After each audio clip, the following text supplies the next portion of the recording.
Chancellor Motley, I have the honor to present to you Irina Bokova to receive the degree of Doctor of Science honoris causa.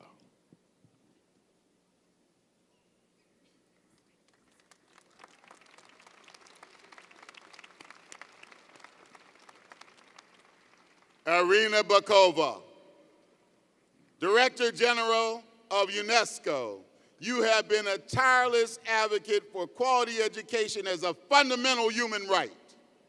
First elected in 2009 and re-elected in 2013, you are the first woman and the first Eastern European to hold the position of Director General at UNESCO. That deserves a round of applause.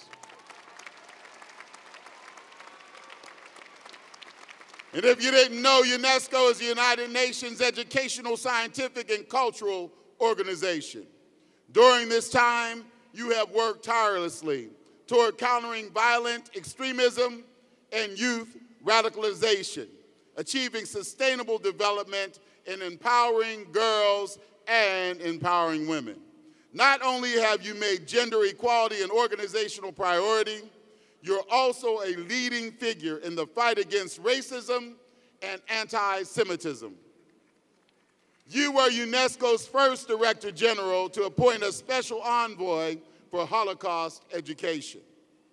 To combat financing of terrorist activity, you have worked to prevent illicit trafficking in cultural goods. You have also promoted scientific cooperation and advocated for the safety of journalists and freedom of expression. In addition, you have been vocal in your support for cities as essential actors for positive change, essential actors for dialogue, essential actors for inclusion. As you stated last November in your address to the Athens Conference in Welcoming Cities for Refugees, more than ever, you said, we must stand together for the diversity that enriches humanity and the values that bring us together. As a member of the parliament in Bulgaria from 1990 to 1991, and again from 2001 to 2005, you helped to draft Bulgaria's new constitution, thus contributing to the country's accession to the European Union. For your achievements, you have received state distinctions from countries throughout the world, so that all may know of your tireless dedication and your vast contributions to global social justice through public policy. The University of Massachusetts Boston is honored to confer upon you, Irina Bokova, the degree of Doctor of Science honoris causa.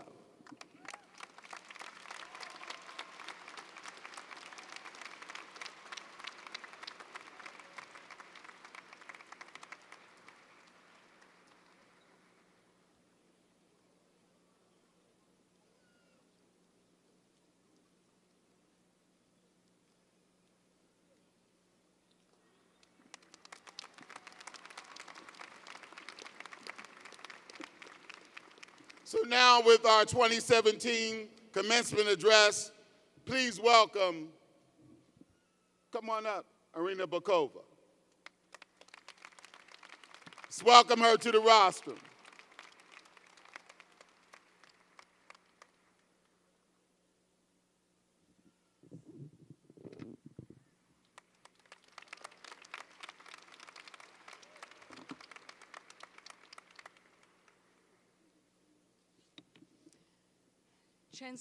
Chancellor Motley, Provost Langley, members of the faculty, proud parents, awardees, dear graduates, the outstanding class of 2017, congratulations. Yeah.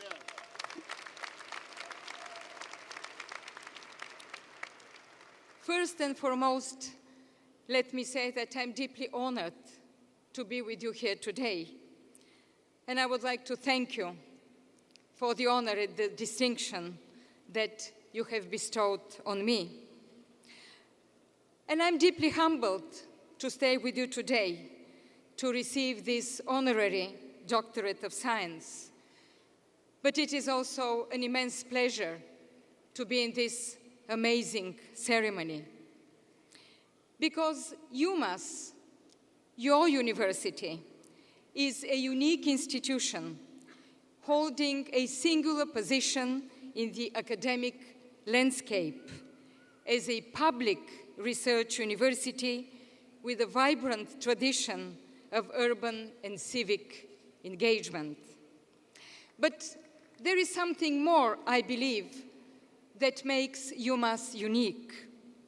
You believe in the power of diversity to widen and strengthen our capacity to create, to enrich societies, communities, and to stoke new ideas, mixing methods and disciplines, cultures and peoples from all backgrounds. And now I salute you for that.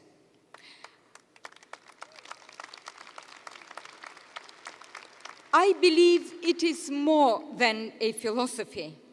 It is indeed the only path to nurturing global citizens, one that resonates with the heart of UNESCO's values.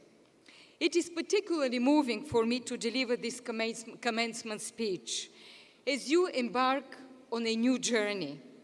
And as I myself, as Director General of the United Nations Agency for Education, Culture, Sciences and Communication, am nearing the end of my second terms of office after 8 years as the Director General of UNESCO. And I was just thinking, sitting in front of you, how times were different 8 years ago. There were global consequences of the financial crisis, underlying the fragilities of the interdependence of the world. 8 years ago, Twitter was a startup with 30 employees. It is now worth hundreds of millions of dollars, employing some 4,000 people. Snapchat, Instagram, Pinterest, none of them existed. Over the course of the last 8 years, events took place that none of us thought possible. For the first time, artificial intelligence beat the human mind in a game of Go. And we have seen the rise of smart cars and the big data revolution.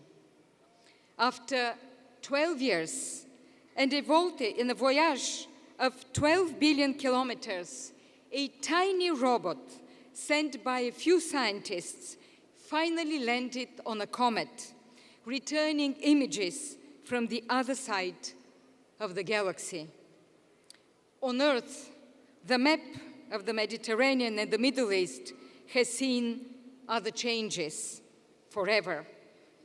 In Syria, in Iraq, conflict has sent the region spiraling into chaos and suffering, affecting millions of lives, spawning the largest refugee crisis since World War II.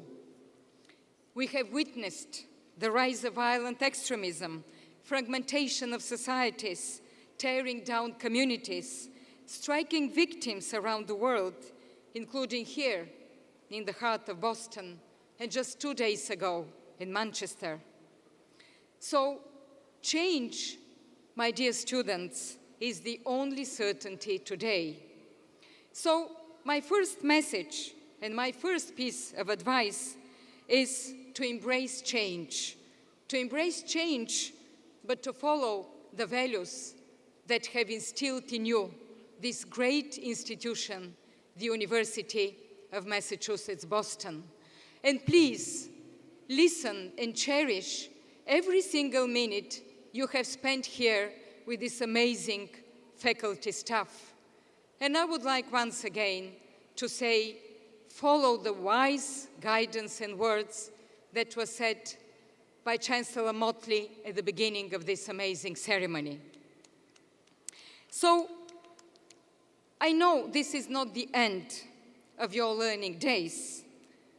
This is the end of your learning days here, but it is the beginning of the learning that you will receive further on in life, because education is a lifelong process. Everywhere I have been as Director General, I have seen an irreversible thirst for learning.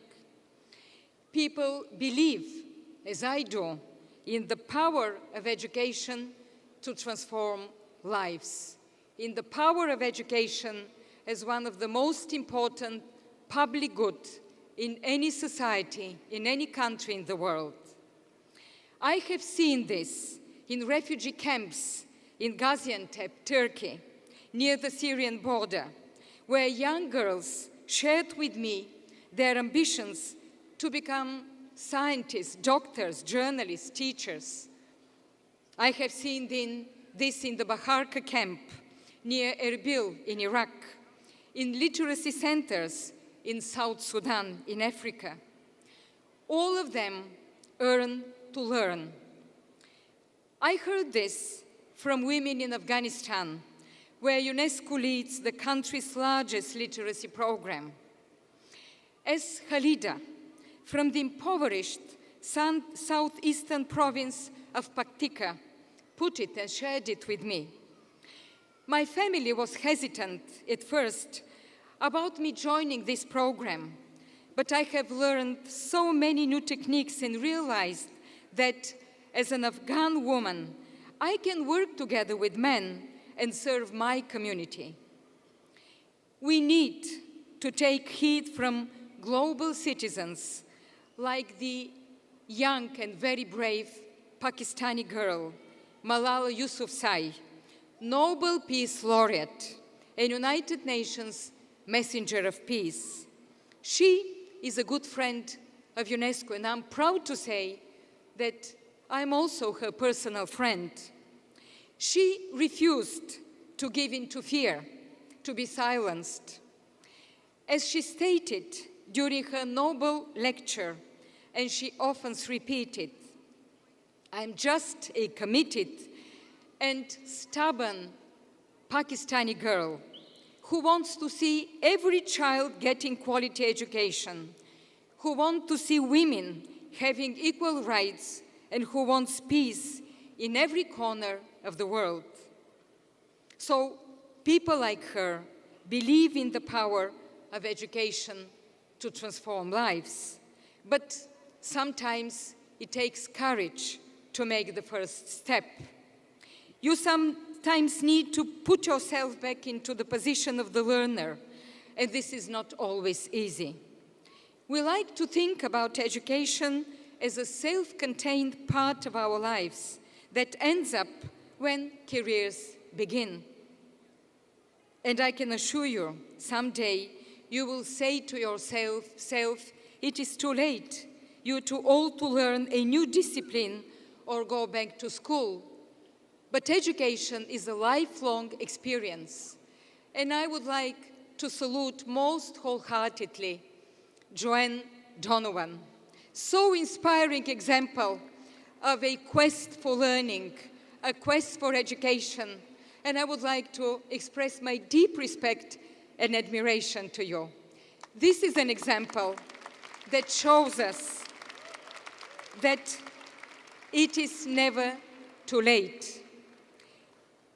And new fields of knowledge are opening up every day, new technologies, new ideas that can change our life course.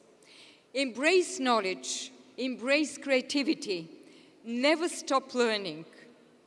In these times of limits of our planet, limits of our nature, that we are all living, limits in terms of climate, in terms of resources, education and knowledge are humanity's ultimate renewable energy. This is our only unlimited resource, and tapping it for the better lies in your hands, my dear young friends. This brings me to my second message, my second piece of advice. It is about sharing. If you want to learn, you'll need to work with others. You'll have to collaborate to exchange. An African proverb says, if you walk alone, you go faster. But when you walk together, we go further. In the physical world, sharing means dividing. But in the world of knowledge, sharing has a multiplier impact and can ever lead to a gain for all. This is what happened with an amazing UNESCO's project named Sesame, a collaboration of scientists in Jordan, in a small city of Alan. The story began 20 years ago, when a group of scientists came to UNESCO with a simple idea. They aspired to create a world-class research laboratory in the Middle East, just like the CERN Institute, an accelerator in Geneva, in Europe. Sesame is a third-generation light source. For those who might wonder, light sources are giant flash lamps coupled to powerful microscopes. They are used to study the properties of materials from the scale of human cells down to atoms, to accelerate research in biology and chemistry, from health care to environment. So we launched Sesame because we believe that no single country, even the most powerful, can afford to build such giant machines on their own. You need sharing. You need collaboration. No single scientist, and I'm sure that the faculty staff here, with all their achievements, know that very well. Even the smartest one can tackle such complex issues alone. You need teamwork. And this is where that extra gain enters into the equation. In the case of Sesame, UNESCO brought together scientists from Egypt, Iran, Israel, Jordan, Pakistan, the Palestinian Authority, Turkey, Cyprus, UK, and US. All members that have left aside their political differences in order to speak the language of science, a common language of science. They decided to share and to work together. So last week, I went to Jordan to open the Sesame Research Faculty. This is a giant step for science, but it is a giant step also for peace and diplomacy against all odds. This is the result of cooperation and sharing. Inasmuch as the initiative of the former United Nations Secretary General, Mr. Ban Ki-moon, who confirmed to UNESCO the establishment of United Nations Scientific Advisory Board to work all across the diversity of scientists from all over the world and from all disciplines, to look at the science policy interface and to see how can science contribute to peace and sustainability. And I'm proud to say that one of the members of the Scientific Advisory Board, Dr. Maria Ivanova, is with us here today, part of the faculty of UMass Boston University. I think you have to be proud with this achievement as well.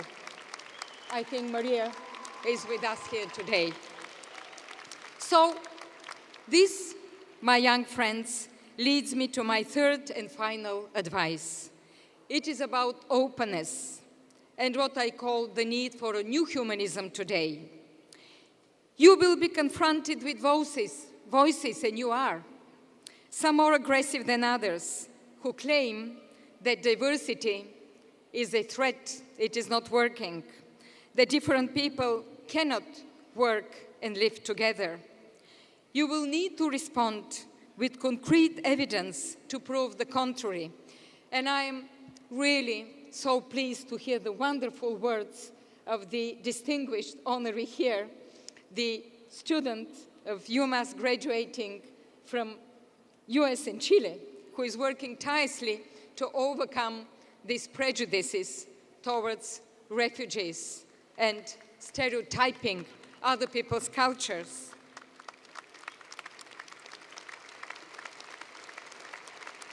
I think we need more of such work. We have to prove the contrary. We have to make more such initiatives to show that this is the story of all of us in different settings, in different cultures, in different circumstances. But this is also the story of humanity. I would say the story of humanism. And if you allow me, I'd like to share a little bit more on this. The famous French anthropologist Claude Lévi-Strauss, a partner of UNESCO, described humanism as a quest to treat the other as a fellow human being, to put oneself in perspective alongside different ways of living and sets of opinions. Lévi-Strauss described 3 stages of European and world humanism. During the European Renaissance, humanists liked to compare their ideas, habits, and beliefs with those of the ancient Greeks and Romans to nurture critical thinking.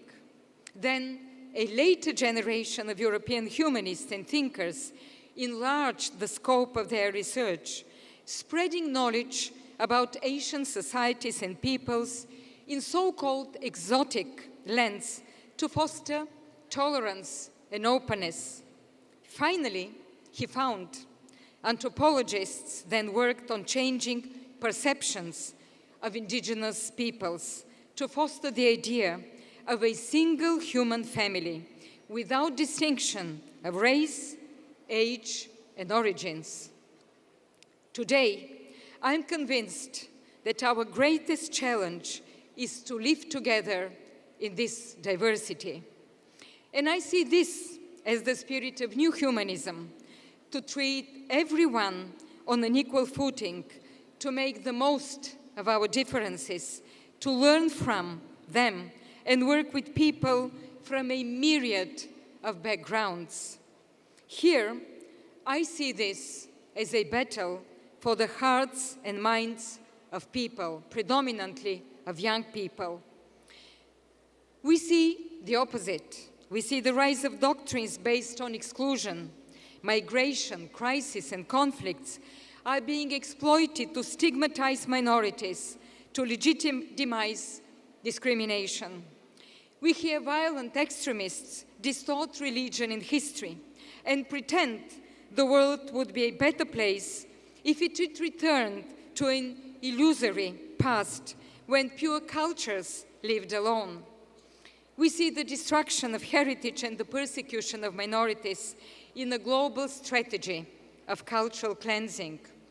To respond, indeed, we need hard power, but we also need to renew our commitment to the culture of tolerance and acceptance of the other, to the culture of living together. This starts with our neighborhoods, in our communities, in our families, in our increasingly diverse cities. And this is why I believe your university's community engagement is so important today. A famous economist, Edward Glaser, described cities as humanity's greatest invention. For the first time, we know that more than half of humanity is living in cities. Cities are testing grounds for new ways of living together. And it is not by chance that among the 17 Sustainable Development Goals that the United Nations adopted 2 years ago, the so-called Agenda 2030 for Sustainable Development, one particular goal focuses on cities, on making them safe, resilient, sustainable. That is why so many of UNESCO's programs put an emphasis, a spotlight on cities, on learning cities, on creative cities, including here in the United States, Detroit in its design industry, also Austin, Santa Fe for craftsmanship, Tucson, Iowa, and of course, a very important partner of UNESCO is the United States Coalition of Cities Against Racism, which was launched by UNESCO with the United States Department of State under the leadership of the mayor of Birmingham in Alabama. So cities are about nurturing talents, sharing ideas, hosting universities, supporting universities and learning, strengthening democratic citizenship. In short, they are about empowering people and uniting us around shared values. So I firmly believe we need to cultivate this sense of openness, of humanism, of empathy, of solidarity. It is not always easy, but there is no other way forward. We do not have a choice. I belong to a generation that lived in a divided Europe, the generation that had a historic chance to work to unite Europe again. I belong to the post-war generation, the generation that gave also birth to the United Nations. My family comes from a small town in southwest Bulgaria, in southeastern Europe, where 80% of the population is Muslim. And in cities in my native country, Bulgaria, like Sofia or Plovdiv, which are among the most multicultural cities in Southeast Europe, it is natural to see an Orthodox church, a mosque, a synagogue, and a Catholic church side by side, just a few dozen feet apart. As Director General, I have seen countries and encouraged countries to build bridges, like we have done in Mostar, in Bosnia and Herzegovina, where once again extremists wanted to destroy and did destroy the bridge. That did not, the famous bridge of Mostar, that did not have any particular strategic military meaning. It was just to destroy it in order to destroy the link between the different communities. So we, at UNESCO, we rebuilt this bridge in order to show that communities can live together. And I have seen all across the world an incredible thirst for dialogue, for bridges, for mutual understanding. And I saw this most vividly when I went a year ago to the University of Baghdad in Iraq with young students, young Iraqis like you, to launch our Unite for Heritage campaign, once again to build bridges between cultures, between young people over the internet. Because I do believe there is no clash of civilizations nowadays. There is just those who believe we can live together and those, a tiny minority, who reject this notion. So, in this debate, I think you will have to choose. And you can find inspiration in the great American story, especially here in Boston, the cradle of the American spirit.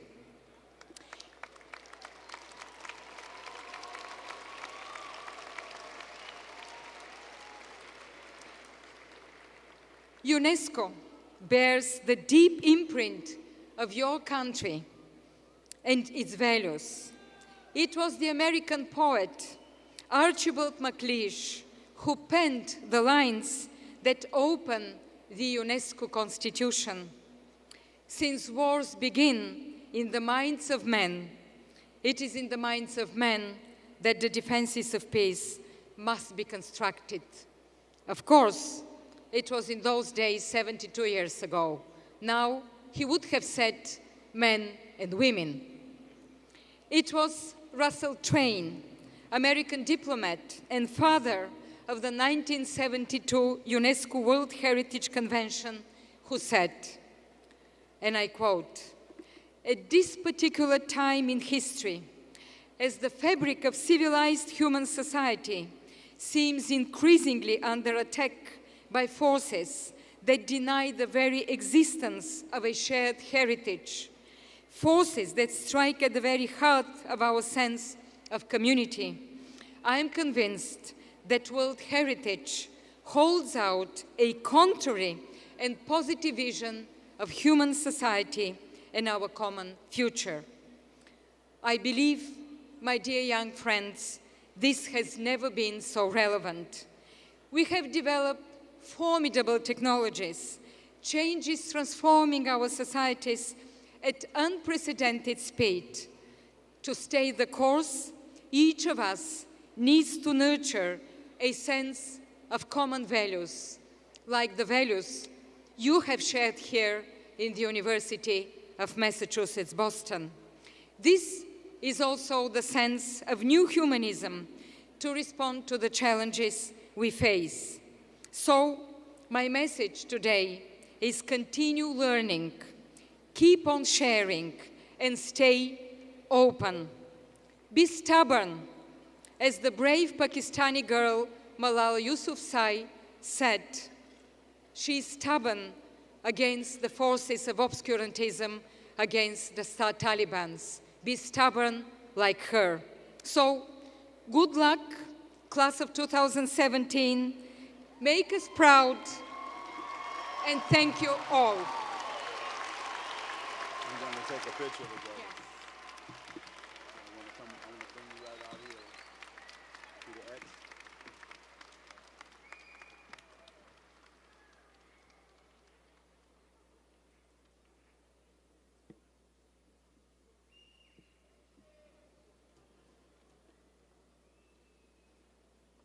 Irina Bokova, ladies and gentlemen. Give her another round of applause.